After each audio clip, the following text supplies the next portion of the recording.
Good evening, everyone, and thank you for joining us this evening.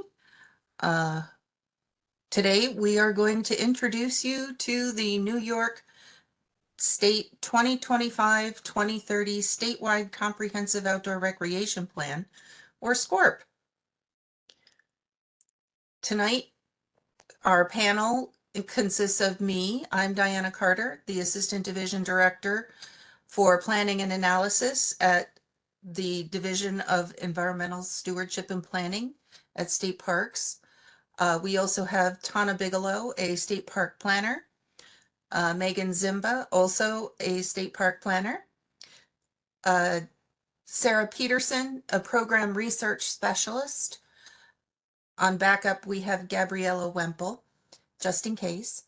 Mark Hohengasser, who is also a park planner, and Destiny Riviello, Destiny, who is also a park planner working with us on the SCORP tonight. So some housekeeping items about using WebEx. You are muted when you enter the meeting. The microphone is red when you're muted. To enable closed captions, click on the left side of the menu bar. There is a little box with CC in it. You can type your comments or questions into the Q&A at any time, and we will respond to them during the discussion at the end. To leave the event, click the red circle with the X in it. We are recording this meeting, and recordings will be posted on the Parks website shortly after. So what's in today's presentation? We are presenting the draft statewide comprehensive outdoor recreation plan, or SCORP. The draft plan and the draft generic environmental impact statement is posted on the Parks website at parks.ny.gov/insideouragency/masterplans.aspx. The link is down at the bottom of the slide. We will tell you what the SCORP is, give you some history about the Land and Water Conservation Fund and its relationship to the SCORP. We'll tell you what's in the SCORP, what are the next steps in this process, and then we'll have some time for questions and comments at the end. So what is the SCORP? The Statewide Comprehensive Outdoor Recreation Plan is the state's state park and recreation plan. It provides direction and policy guidance regarding outdoor recreation in New York State. To remain qualified for funding available under the Land and Water Conservation Fund, or LWCF Act, each state must prepare a statewide comprehensive outdoor recreation plan, or SCORP. They prepare it every 5 years. However, recently the National Park Service extended the planning cycle to every 10 years, and states are now transitioning to this new schedule. The SCORP sets priorities for how each state spends its LWCF dollars. In general, stateside LWCF dollars are used for creating new parks and developing and improving existing recreational infrastructure. Statewide LWCF dollars are also used to purchase conservation easements and acquire new public lands, protect wildlife habitat, and protect lands that provide clean drinking water. In New York State, the SCORP also fulfills the agency's State Parks and Recreation mandate established in State Parks and Recreation Law. Both laws require an assessment of the outdoor recreation estate. The Land and Water Conservation Fund Act was established by Congress to fulfill a bipartisan commitment to safeguard our nation's natural areas, water resources, and cultural heritage. The LWCF program is administered by the National Park Service in partnership with designated lead agencies within each of the 50 states, territories, and the District of Columbia. In New York State, the Office of Parks, Recreation, and Historic Preservation has been designated by the governor to act as the designated agent to administer the LWCF program. The purpose of the LWCF is to develop a program that preserves, develops, and assures access to the quality and quantity of outdoor recreation resources as may be available, necessary, and desirable for participation in such recreation. For states to participate in the LWCF program, they are required to prepare a statewide comprehensive outdoor recreation plan. This document explains to the National Park Service how each state will use and administer the funding received from the LWCF to further the primary mission of providing lands and waters for the purposes of public outdoor recreation. So this is an overview of LWCF funding fluctuations in New York State from the program's inception in 1966 to last year, 2024. In the mid to late 1990s, the federal government defunded the state and local assistance program of the LWCF. In the early 2000s, several states lobbied Congress to restore funding, and funding was restored at a moderate level. But in 2006, the funding began to decline again. In 2009, the Gulf of Mexico Energy Securities Act, or GOMESA, brought funding back into the LWCF state and local assistance program, and we saw a little bit of an increase. In 2016, more lease areas were opened under GOMESA and funding jumped up a bit. Increases have continued with the permanent reauthorization of the Land and Water Conservation Fund in 2019, and then started increasing again with permanent dedicated funding legislation in 2020.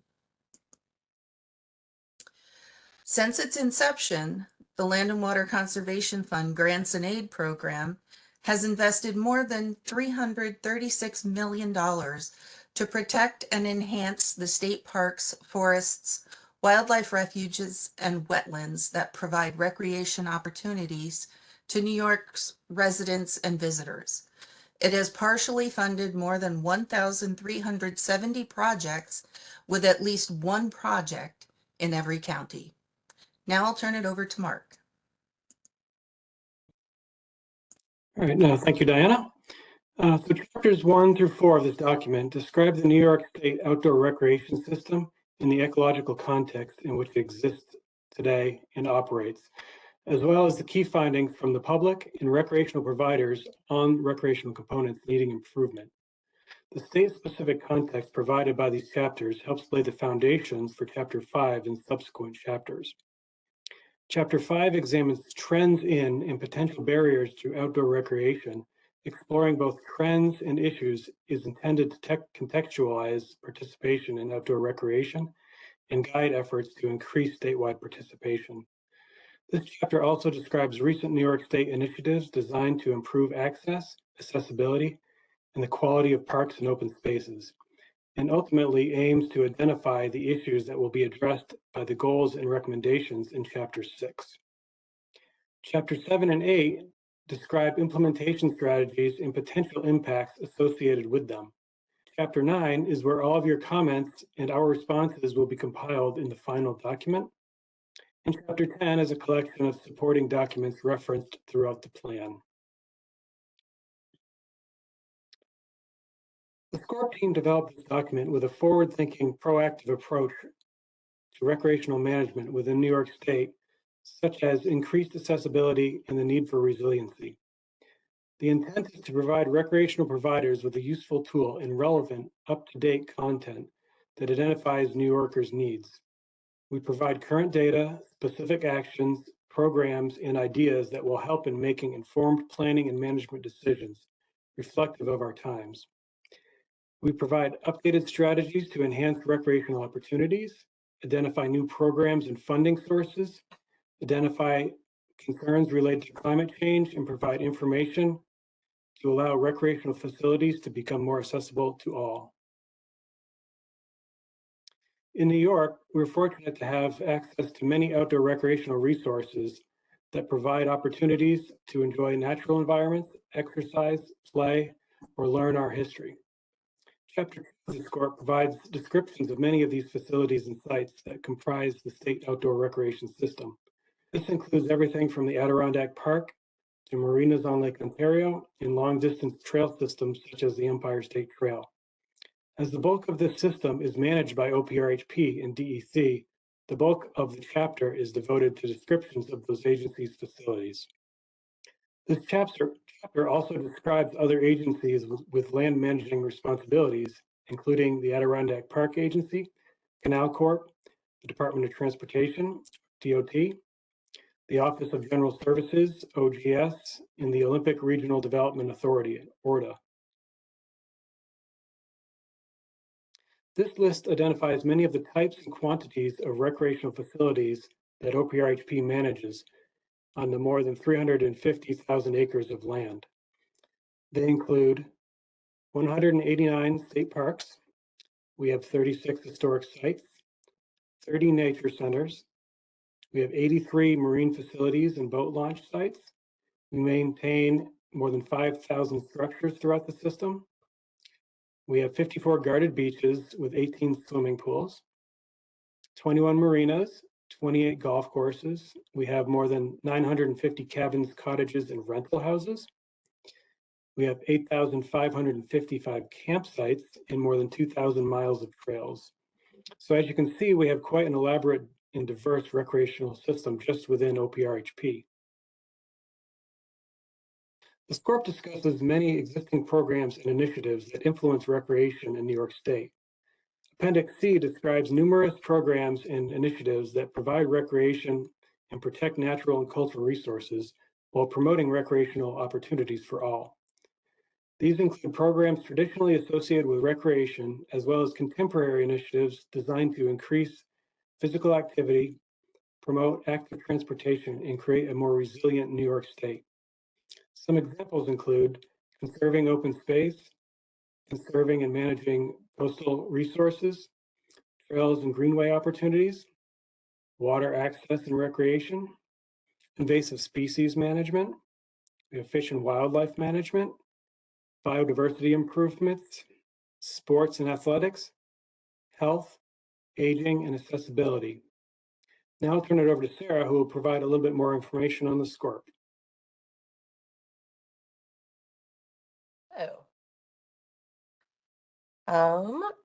Far as recreation demand, New York State Parks uses 2 surveys to measure recreation demand, one of general public, the Public Outdoor Recreation Survey, and the other of park professionals, who for the purposes of SCORP are defined as individuals who manage, maintain, or oversee one or multiple public recreation facilities. New York State Parks contracted with Ipsos to use their online research application and survey sample panel to obtain a comprehensive adult representation of New York State residents for the Public Outdoor Recreation Survey. Results were received electronically, so it's more efficient and reliable. In total, we received 10,096 complete surveys. This is consistent with previous SCORP results. For the Park Professional Survey, the purpose is to gain information about outdoor recreation needs in communities and to understand park professionals' attitudes and perceptions on important recreational and environmental issues. The Park Professional Survey was distributed via email to contacts compiled from existing statewide contact lists to state, county, city, village, town, and tribal park professionals. In total, we received 215 completed surveys from these professionals. The majority, 58 out of 62 of New York counties, provided a response. The 2024 PORS was conducted among a geographically stratified sample of New York State residents aged 18 and older. The survey asked respondents to also report the ages of other members in their household to account for potential recreation activity participation among youth 18 or under. PORS allows the agency to collect information from residents that it doesn't regularly hear from, including those that do not regularly visit public outdoor recreation resources or those who do not belong to a special interest group, such as a friends group. The next few slides are examples of questions asked in the survey along with respondent data. One use of the 2024 PORS is to rate the types of outdoor recreation activities that the general New York State population participates in. The top outdoor recreation activity remains park day use, with 85% of survey respondents participating in at least one day or more of the activity. Park day use includes relaxing in the park, playing croquet and other lawn games, picnicking, playground use, visiting nature areas, gardens, historic sites and museums, carousels, community gardens, and dog parks. These participation rates were translated into activity days per activity as well overall, totaling nearly 1 billion participation days statewide. The equations used an explanation of the calculations, and the categories included in each category are provided in Appendix E. The 2024 PORS asked questions or asked survey participants if more recreation facilities were needed within 30 minutes of their home and which types of outdoor recreation facilities they felt were needed. 57% of respondents answered yes, 28% answered no, and almost 15% answered not sure. The top facilities needed by New York State residents were picnic areas, swimming pools or beaches, trails, open space, and playgrounds.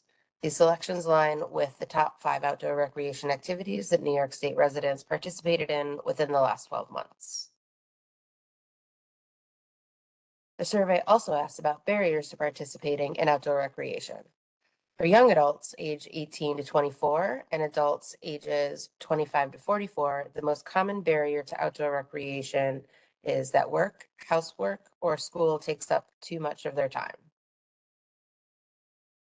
For older adults, 45 to 64, and seniors 65 and over, health or physical limitations are the top barrier to outdoor recreation. A new addition to the 2024 PORS included asking respondents about key attitudes surrounding their experience participating in outdoor recreation opportunities. For example, respondents were asked the extent to which they agreed to the statement, "I feel welcome and safe when I participate in outdoor recreation." While the majority of survey participants felt welcome and safe, there is a concern related to safety and a sense of welcome or belonging for some respondents. Some examples of data collected from the Park Professionals survey on these topics will be discussed in the next few slides. Park professionals were asked to select their community's level of need for new types of facilities from a selected list. These were presented in grouped types to display the difference in need for particular types of facilities. Here, it can be seen that there is overall low to no need for more winter facilities statewide based on the responses. In contrast, there is a moderate to high need for trail, low impact, and campground facilities statewide.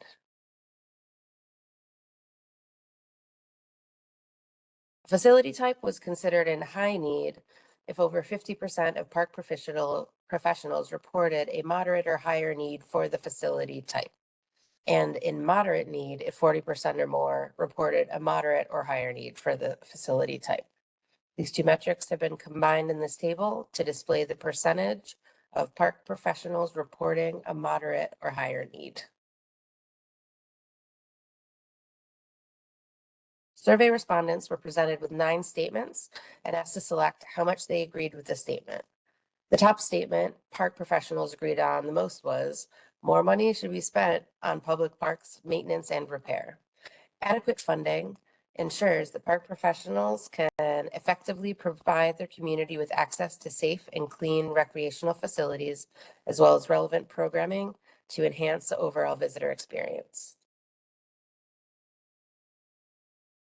The Recreation Facilities Inventory System is an internal database that maintains facility information and types of activity offerings on several thousand federal, state, county, city, village, and town operated, nonprofit, and community operated and school district operated recreational facilities.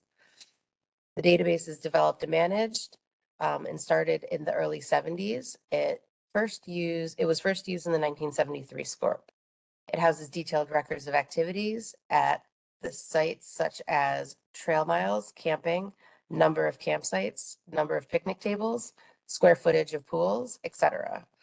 Privately and commercially operated recreation facility types have been retired from the database since they do not contribute towards public supply of outdoor recreation facilities.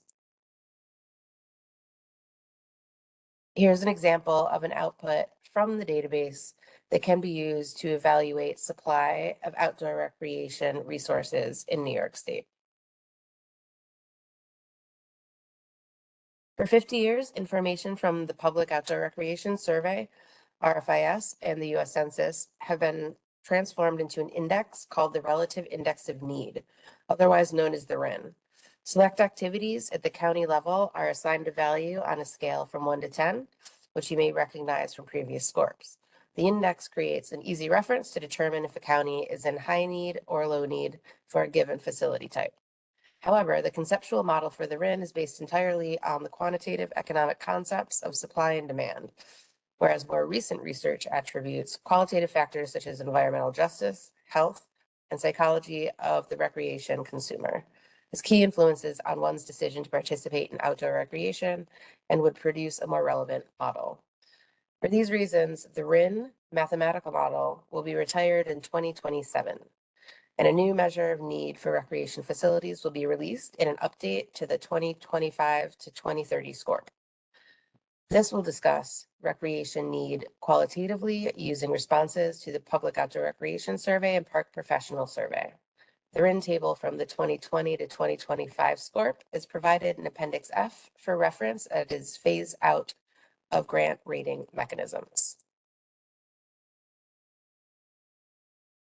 Need was determined using the percentage of PORS respondents that responded yes to more facilities needed within 30 minutes of their home. This map presents that most of the state has a moderate need for more local outdoor recreation facilities.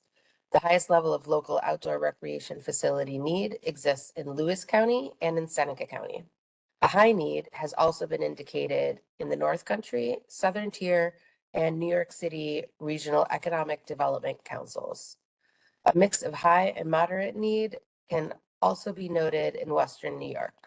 The lowest need for more local outdoor recreation facilities is in Tompkins County, Warren County, and Yates County. There are no counties indicated that they have a low need of local outdoor recreation facilities. With that, I'll pass it over to Tana. Okay, thank you, Sarah. Hello, everyone. As Mark noted, the Chapter 3 of the SCORP is devoted to recreation and resilience. Many of the state's recreation facilities are along coastal or inland shorelines, so preparing for extreme weather, flooding, and seasonal changes has become an increasingly important part of recreation planning. Our Long Island parks on the Atlantic shoreline have been especially hard hit by extreme weather events. During Hurricane Sandy, boardwalks, pavements, and buildings were severely damaged at popular beaches at Jones Beach State Park and Robert Moses State Park. And these facilities, they remained vulnerable because of this location. As weather patterns change, other challenges may include not getting enough snowfall for winter activities. Skiing, snowmobiling, and snowshoeing are already being impacted by rising temperatures and less snow in winter. Warm weather activities are also being affected by the growing challenges that include heat waves, which can have public health impacts and lead to overcrowding and closures at some facilities. Hotter and longer summers, which can bring an increase in harmful pests like ticks and mosquitoes. More frequent and potent harmful algal blooms, and more invasive species that bring new threats to wildlife habitats. Second here. A description of wetlands programs and protections is also required for the SCORP. Wetlands are important both to outdoor recreation and to the state's resilience. Every year, more than 12 million people hike, birdwatch, fish, boat, camp, and photograph wildlife in natural areas, many of them associated with wetlands. Wetlands also absorb and hold stormwater, helping to protect communities and properties from flooding during the intense rainstorms we're seeing more frequently. When wetlands are drained or filled, it can increase flood risk, both locally and far downstream.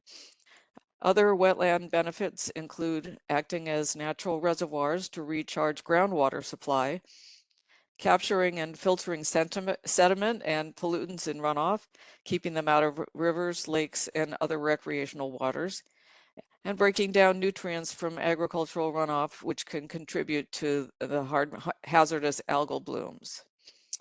So with that, I will hand it back over to Diana.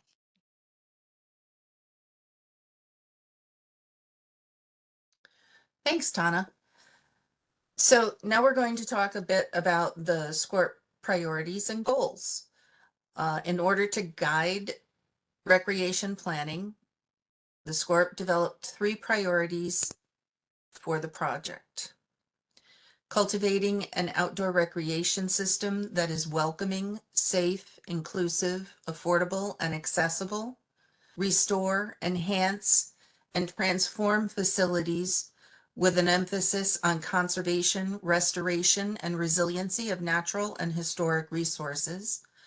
Provide the public with quality and equitable access to outdoor recreation and education opportunities while celebrating diverse backgrounds, experiences, and perspectives.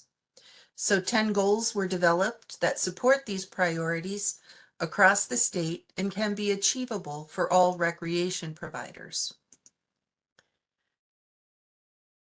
Each goal fits within the priorities and has a specific set of actions identified to achieve that goal. Goals 1 and 2 focus on access to outdoor recreation. Goals 3, 4, and 5 focus on planning and public outreach. Goals 6, 7, and 8 refer to sustainable operations and management of our outdoor recreation facilities. And lastly, goals 9 and 10 focus on preserving the natural environment where we recreate. In Chapter 7, we look at how the state can implement the goals and actions recommended in Chapter 6. We identify and highlight sources of funding that can be tapped and partnerships that have been or could be formed. Funding sources exist at both the state and federal level. Partners can also apply for grants from private funding sources on behalf of a state or municipal agency. Partnerships, whether with not-for-profits, corporations, or private individuals, can lead to successful concessionaire agreements, land transactions, volunteer groups, and research and additional funding opportunities. This is a snippet of Appendix G, which lists federal, state, and third-party or partnership grant opportunities that further outdoor recreation. It tells you who is responsible for administering the program, which state or federal agency or partner you apply to, who is eligible to apply, state agencies, municipalities, or local agencies, tribal governments, not-for-profits, or private corporations and individuals. What types of actions are funded? Acquisition, planning and design, construction, maintenance, conservation, preservation, or outreach? And what is the primary focus of the program? Trails, access, water, recreation, open space, wetlands, wildlife, historic and cultural resources, climate adaptation, disaster recovery, or education and research. The SCORP explains how the policies, needs, initiatives, and goals inform the grant project selection process, not only for the Land and Water Conservation Fund State and Local Assistance Program, but also how the state uses SCORP to help select projects for other programs, such as the Environmental Protection Fund and the Recreational Trails Program.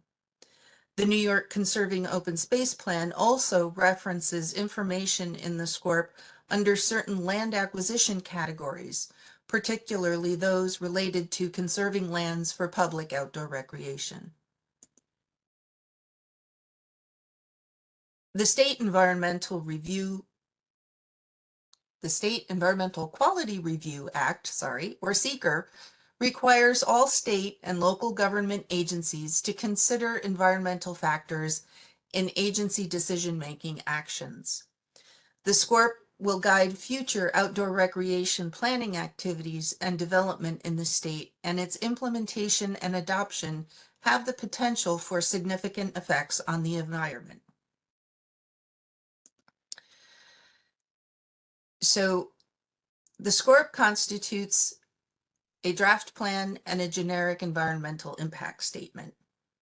A generic environmental impact statement, or GEIS, is an assessment of the potential impacts of a broad-based or related group of actions.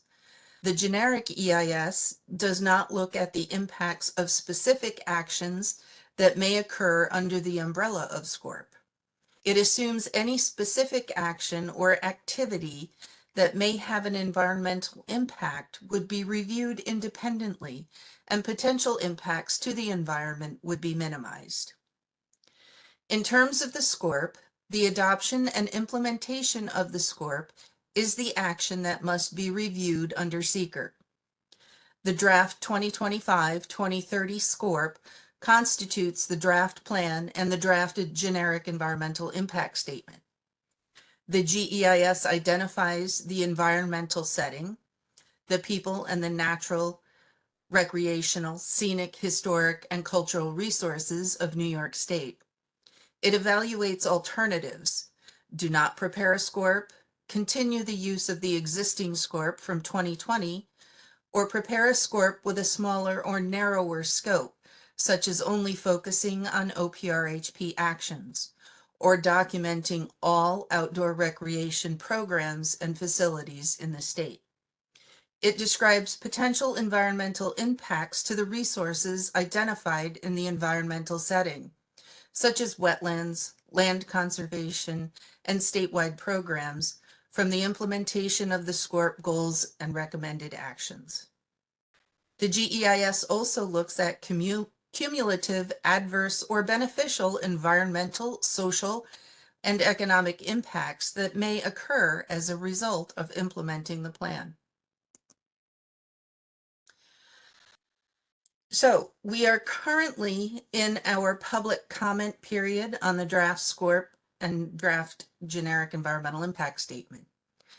That public comment period will end October 26th. Once the comment period is closed, the planning team will collect all comments, summarize them, address any substantive comments, and make any needed modifications to the plan. A new chapter will be added to the plan entitled Comments and Responses.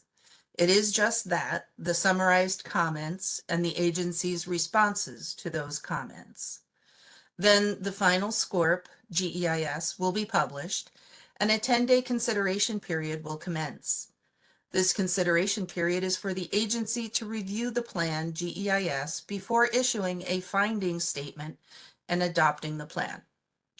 The Commissioner of OPRHP, or Parks, will issue the finding statement and adopt the plan, but the plan's journey isn't over. The governor must approve the plan and certify that the planning process provided ample opportunity for the public to participate in the development of the plan. Once the governor's approval and certification is received, the state must submit the plan to the National Park Service for their authorization. That authorization gives them permission to participate in the Land and Water Conservation Fund program. It is anticipated that New York State will receive this authorization before the end of 2025. So here we are. This is the opportunity for you to provide us with any questions or comments.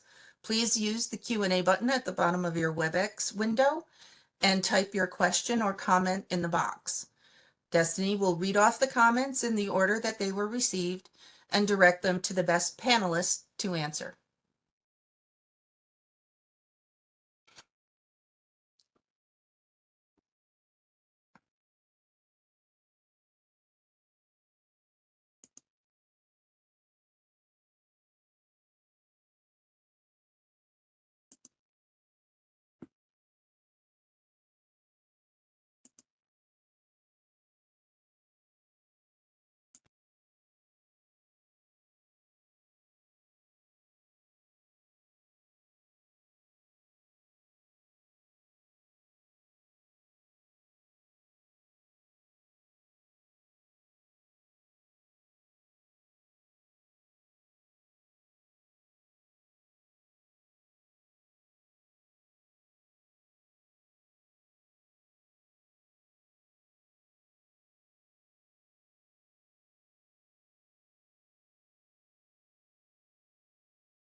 Diana, this is a question for you.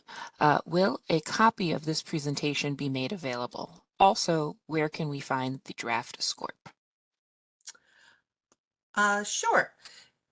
We are actually recording this webinar, so a copy of this recording will be posted on the State Parks website. And we will also, I can also put the PowerPoint presentation up there. And the draft SCORP can be found, I think I said, on the State Parks website at the very beginning. It's parks.ny.gov/inside our agency/masterplans.aspx, I believe. And I think, Destiny, you could put a link to that in the chat or in the Q&A.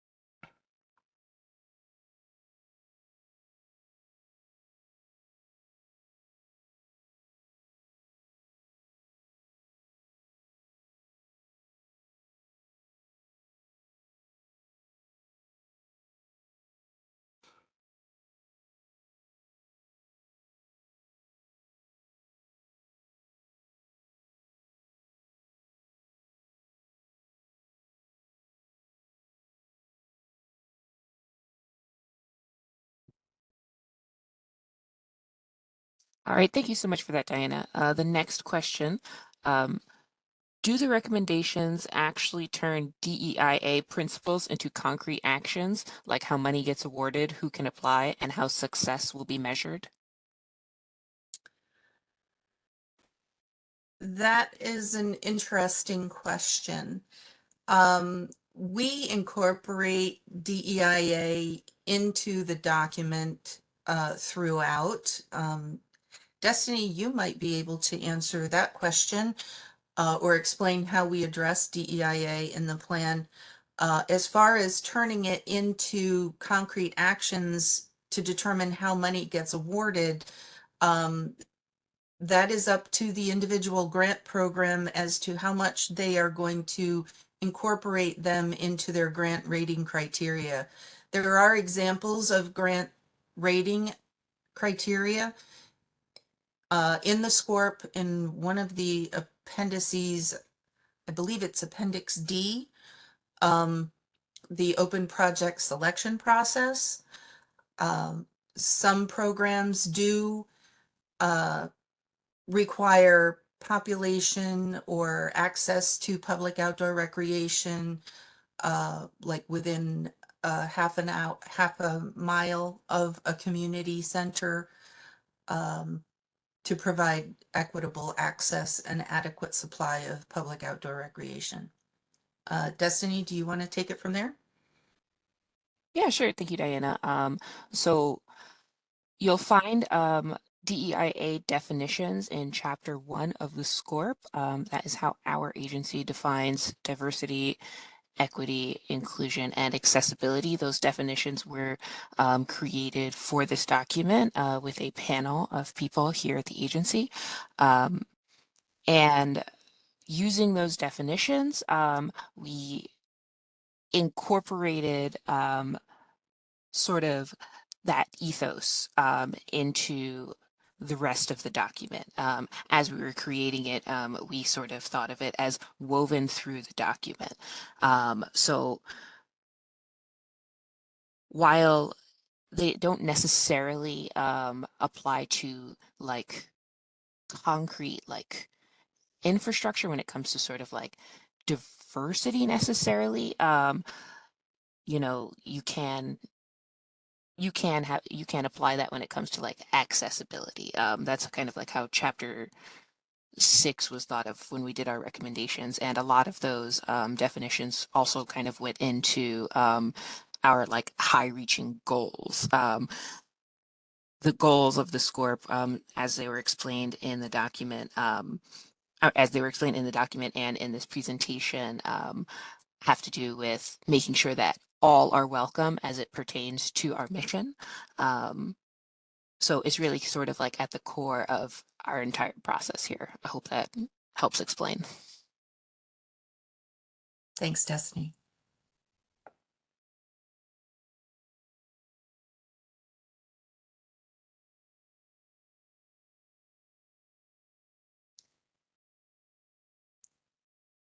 Though now we have another question. This one will be also for you, Diana.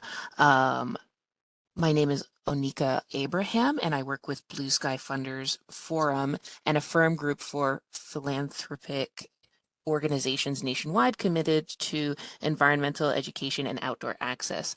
Has any consideration been given to establishing a New York State Outdoor Equity Fund?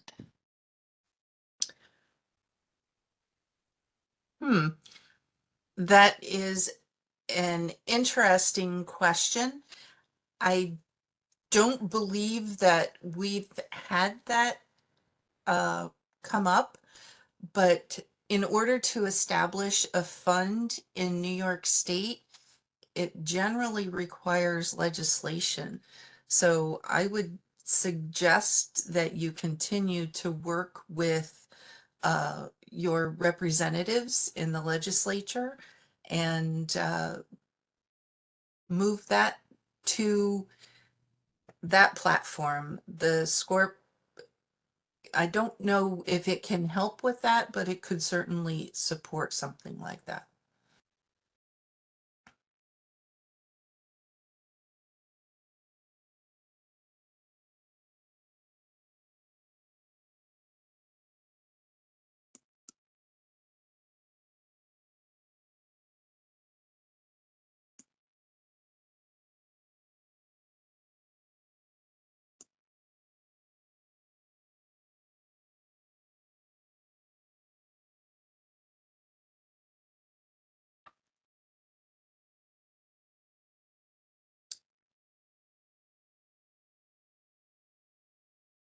So thank you, Gabby, for providing me with an additional information on our previous question about DEIA.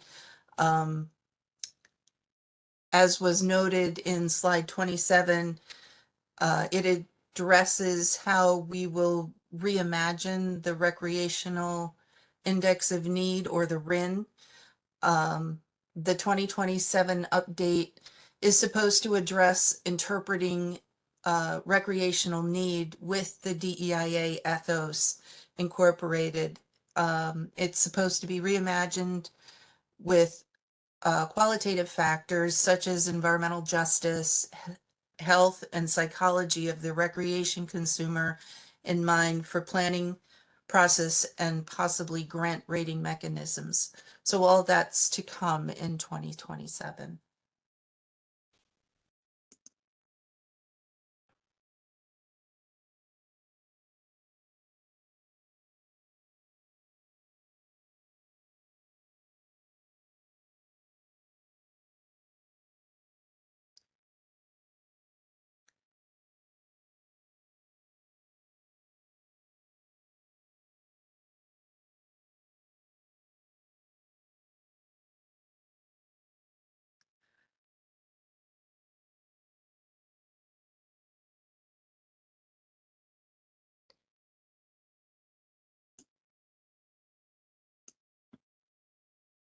So Megan, I'm not seeing any new questions in the Q&A. Can we go to the next slide, please?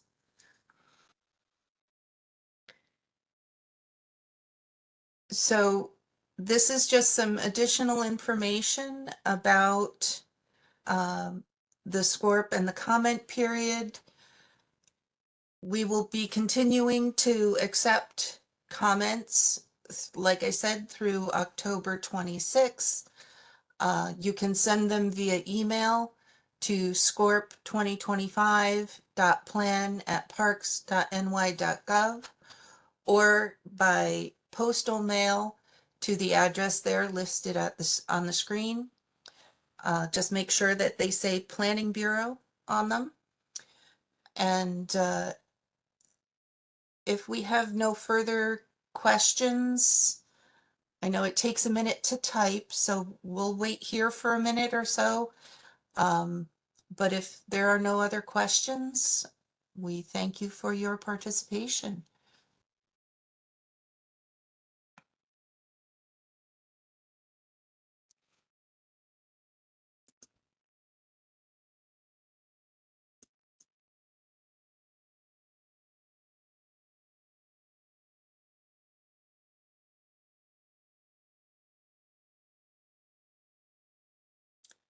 Thanks, everyone, and have a great evening.